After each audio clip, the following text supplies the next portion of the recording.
I knew he understood. After all, both of his parents had died when he was just 18.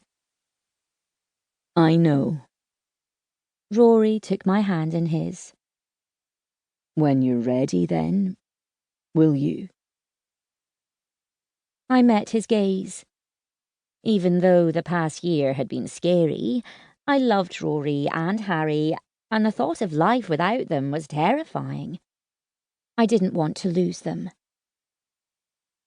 Yes, I said, and he leaned in for a long kiss as guilt rested heavily on my chest that I couldn't give him what he wanted.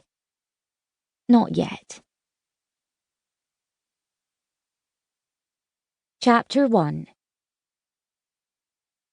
Glancing at the clock striking 3 p.m, I sighed.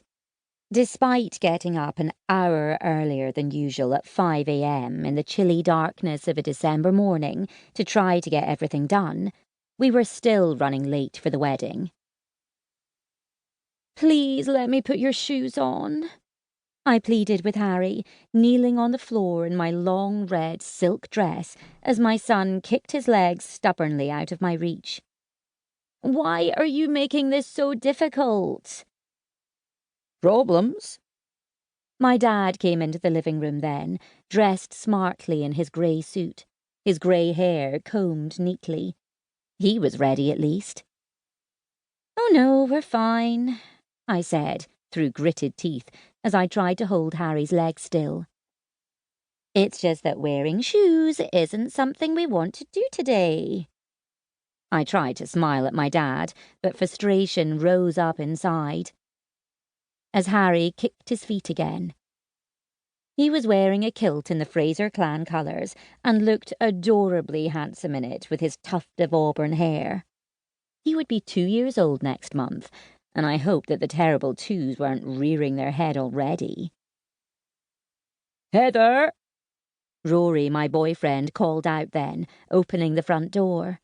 We could feel the draft instantly. "I can't get Prince out of the paddock. It's a two-man job, unfortunately."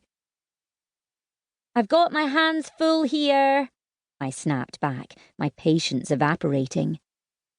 "Angus is busy, Hev," Rory replied. "If you ever want us to get to the church."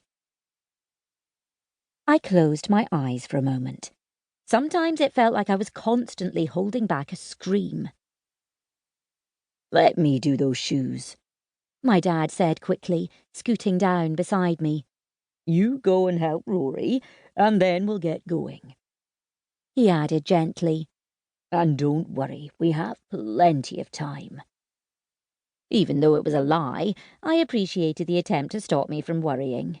He knew me too well. "Thanks, Dad.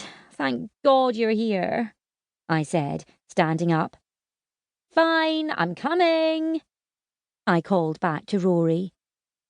I walked out quickly, relieved that my dad had just come for his annual Christmas day with us. There were just 2 weeks left until Christmas, but there was a threat of snow, and we didn't want either of us stranded from the other, so he had come now. It was hard enough to manage a toddler without having to help run a farm in the Highlands in winter, and on top of all that, we had to attend a Christmas wedding as well. In the hallway, I pulled on my sparkly wellies, bought for me one Christmas by Rory to try to ease the pain of me not being able to wear my beloved high heels to work anymore. But I still missed those heels. I threw on my thick parka over my dress, pulling up the hood carefully over my shoulder-length curly light brown hair, and stepped outside, immediately shivering. The brisk, cold air whipped around my face as I made my way to the horses' paddock at the side of our red brick farmhouse. The light was already beginning to fade in the late afternoon. Fraser Farm was perched on a hill in the middle of the countryside, miles from anywhere, and as such was often weather-beaten. Rory bred Highland cows here. Gorgeous, furry ginger beasts who were as gentle as they were big. I didn't really get involved in their care, though. I lived on the farm for 2 years now, but when I'd arrived, I was